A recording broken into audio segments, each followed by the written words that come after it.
नमस्कार दोस्तों, study with Dev channel में आपका स्वागत है। दोस्तों, पिछली वीडियो में हमने प्रायद्वीपीय भारत की जो नदियां हैं, अरब सागर में गिरने वाली और बंगाल की खाड़ी में गिरने वाली नदियों के बारे में हमने देख लिया है कि कौन सी नदियां कहाँ गिरती हैं।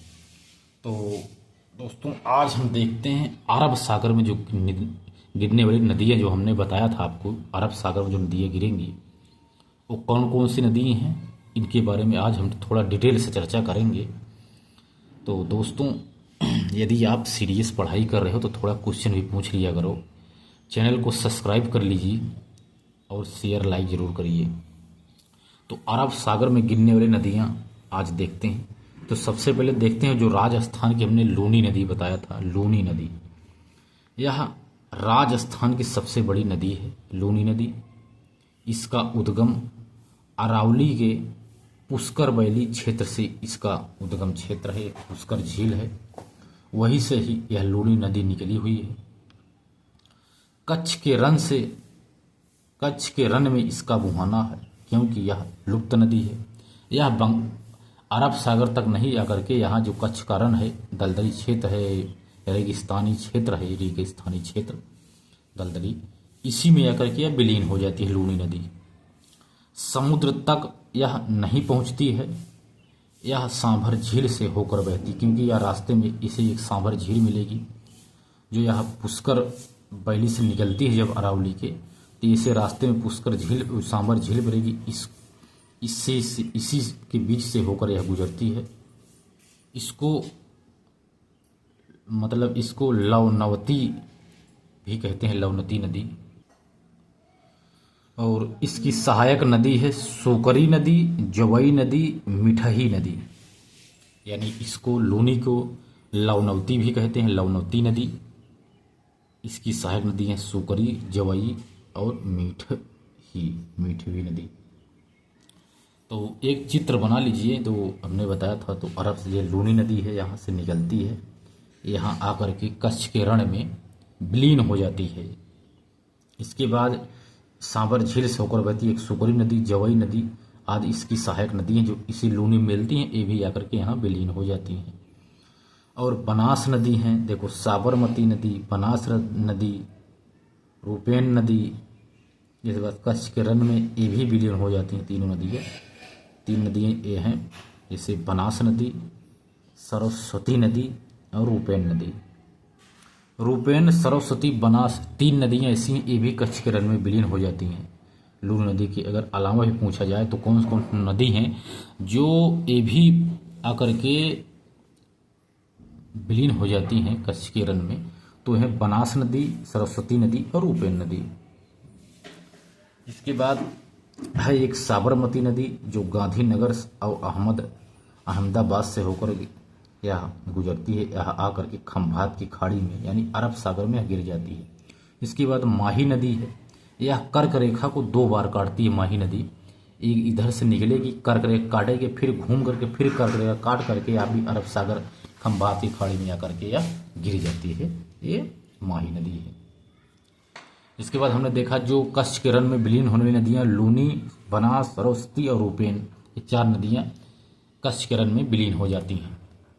इसके बाद अब देखते हैं साबरमती नदी और माही नदी। तो जो साबरमती नदी है, यह मेवाड़, उदयपुर के पास से यह निकलती है। मेवाड़ से एक उदयपुर नामक स्थान है, वहीं से यह निकलती है। जय समुद्र झील से होकर के यह खंभात की खाड़ी में गिर जाती है जाकर के। गांधीनगर, अहमदाबाद नगर इसी नदी के किनारे स्थित हैं। और साबरमती आश्रम के किनारे, साबरमती नदी के किनारे ही साबरमती आश्रम बना हुआ है। और साबरमती आश्रम साबरमती नदी के किनारे स्थित है। इसके बाद देखते हैं माही नदी। माही नदी का उद्गम मध्य प्रदेश के धार जिला के मेहरसील से होता है, जो वहाँ पर पड़ती है मेहरसील में विंध्य श्रेणी, वहीं से ही यह निकलती है माही नदी।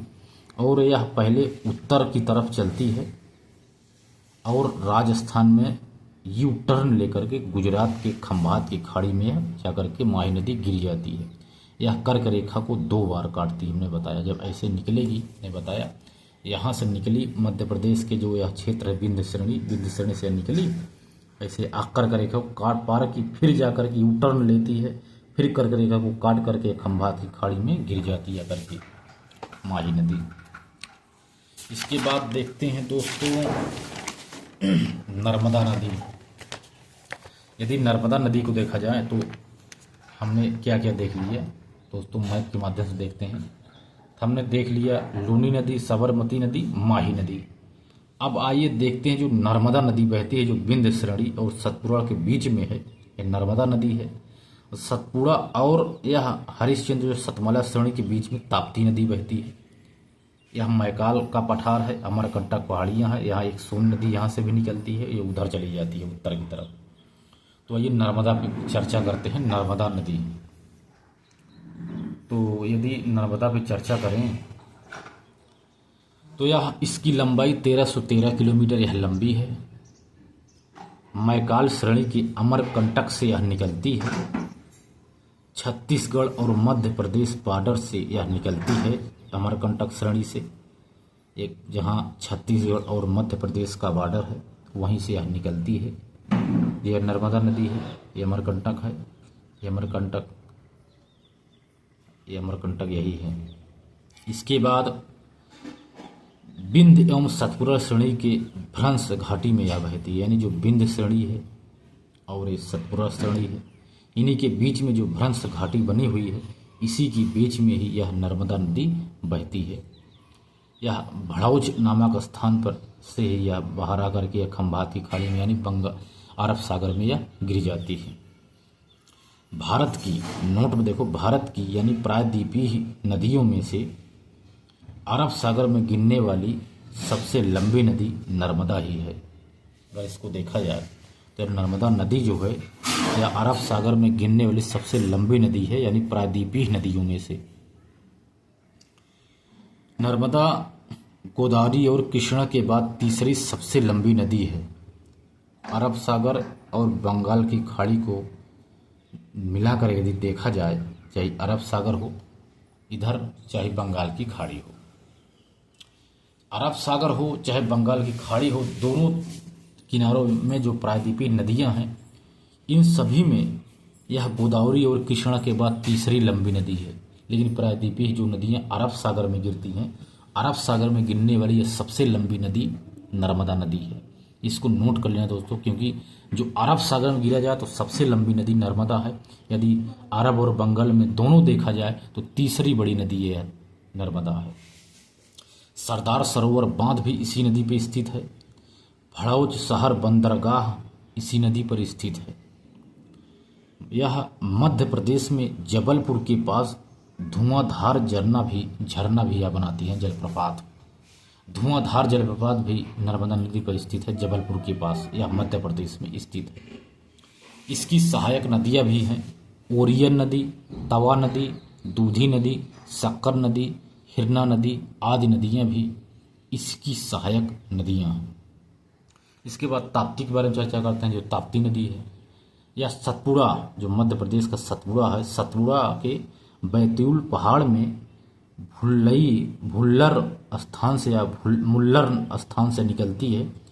सूरत शहर से मुहाने के पास यह स्थित, जो सूरत शहर है तो इसी के मुहाने पर ही स्थित है यह ताप्ती, यानी ताप्ती के मुहाने पर सूरत है, चाहे सूरत के मुहाने पर ताप्ती है, दोनों कह सकते हैं। मध्य प्रदेश, महाराष्ट्र, गुजरात, 3 राज्य में यह ताप्ती नदी बहती है। इसके ऊपर काकरा पार, उकई पार आदि परियोजनाएं भी इस पे बनी हुई हैं। यह एक परियोजना अगर देखा जाए ताप्ती नदी पर, काकरा पार परियोजना, उकई जल परियोजना, ये दोनों भी इसी ताप्ती नदी पर स्थित हैं। इसके बाद देखते हैं दोस्तों कुछ नदियां जो हैं, चापोर नदी, मंडवी नदी, गोवा में जुआरी नदी, रोचर नदी, शरावती नदी कर्नाटक की, आदि पे चर्चा कर लेते हैं क्या क्या नदी हैं। तो देखते हैं गोवा की चमोर, मंडवी, जुआरी और रोचल नदी, रोचर कहो चाहे रोचल कहो। तो मांडवी नदी गोवा की जीवन रेखा है मांडवी नदी, जो है गोवा की जीवन रेखा है मांडवी नदी। कर्नाटक के बेलगाम में निकलती है और अरब सागर में यह जाकर के गिर जाती है। कर्नाटक के बेलगाम से यह निकलती मांडवी नदी अरब सागर में गिर जाती है। गोवा की यह जीवन रेखा है। गोवा की जो पणजी है कि राजधानी इसी किनारे स्थित है, यानी मांडवी नदी के किनारे पणजी स्थित है। यह ज्वारी नदियां हैं, जितनी भी नदियां हैं सब ज्वारी नदियां हैं। इसके बाद मांडवी के बाद देखते हैं ज्वारी, ये भी ज्वारी नदियां हैं। गोवा की सबसे लंबी नदी जुआरी नदी है। जुआरी और मांडवी के मुहाने पर मर्म गोवा पोर्ट स्थित है। जो मर्म गोवा पोर्ट स्थित है, जो जुआरी और मांडवी के मुहाने पर ही स्थित है। वास्को द गामा शहर और पोर्ट जुआरी नदी के किनारे ही स्थित है। जो वास्को द गामा शहर है और पोर्ट है जुआरी नदी के किनारे ही स्थित है। इसके बाद देखते हैं शरावती नदी, जो शरावती नदी स्थित है, इसके बारे में चर्चा करते हैं। शरावती नदी कर्नाटक में है। शिमोगा नामक जिला से या शिमोगा जिला से यह एक है। अम्बुतरी रथ है एक, वहीं से यह निकलती है कर्नाटक में शिमोगा जिले में, यानी शरावती नदी जो है। जोग प्रपात इसी नदी पर स्थित है। गरसोपा महात्मा गांधी झरना भी इसी पर स्थित है। भारत का सबसे ऊंचा प्रपात इसी पर स्थित है, ये जोग प्रपात कहते हैं शरावती नदी पर। नोट में देखा जाए तो कुचकल जो जलप्रपात है बराही नदी पर स्थित है, कर्नाटक में बराही नदी पर स्थित है। यह सबसे ऊंचाई वाला झरना है कुचकल प्रपात। लेकिन सबसे ऊंचा जलप्रपात देखा जाए तो जोग जलप्रपात है, शरावती नदी पर है। जो बराही नदी पर स्थित है कुचकल जलप्रपात, यह सबसे ऊंचाई वाला झरना है। एक कर्नाटक में है सीधा नदी कर्नाटक में है, यानी बरकाना झरना इसी नदी पर स्थित है। बरकाना झरना सीधा नदी पर स्थित है। इसके बाद देख लेते हैं कुछ और नदियां केरल की, जो 2-3 नदियां हैं, इस पर चर्चा करते हैं। एक है भरतपुझा नदी, इसके बाद पेरियार नदी, इसके बाद पंबा नदी हमने बताया था दोस्तों। इस पे चर्चा करते हैं। भरतपुझा जो है इसको पुन्नानी भी कहते हैं, पुन्नानी नदी भी कहते हैं। भरतपुझा को केरल की पुन्नानी नदी को भी कहते हैं। यह अन्नामलाई तमिलनाडु से यह निकलती है और केरल से होकर के अरब सागर में यह बहती है। केरल की सबसे लंबी नदी भरतपुझा ही है। या अन्नामलाई तमिलनाडु में जो है अन्नामलाई पहाड़ी से यह निकलती है, केरल से होते हुए अरब सागर में यह गिर जाती है। एक पेरियार नदी है, केरल की यह दूसरी लंबी नदी है और केरल की इसे जीवन दाहिनी भी कहते हैं पेरियार को। तो अगर पूछा जाए केरल की जीवन दाहिनी कौन सी नदी है तो पेरियार नदी है। इडुक्की बांध जो है पेरियार नदी पर ही स्थित है। केरल की जो पेरियार नदी है इसी पर इडुक्की बांध बनाया गया है। एक है पंबा नदी, यह भी केरल में स्थित है। बिम्बनाड झील में यह गिरती है। पंबा नदी केरल में से निकलती है, बिम्बनाड झील में यह गिर जाती है। तो दोस्तों प्रायद्वीपीय नदियों में हमने जो अरब सागर में गिरने वाली नदियां हैं इस पे बारे में चर्चा कर लिया है दोस्तों। तो अगली वीडियो में हम देखते हैं बंगाल की खाड़ी में जो गिरने वाली नदियां क्या हैं दोस्तों। मिलती हैं और बेहतरीन क्लास में, तब तक के लिए धन्यवाद।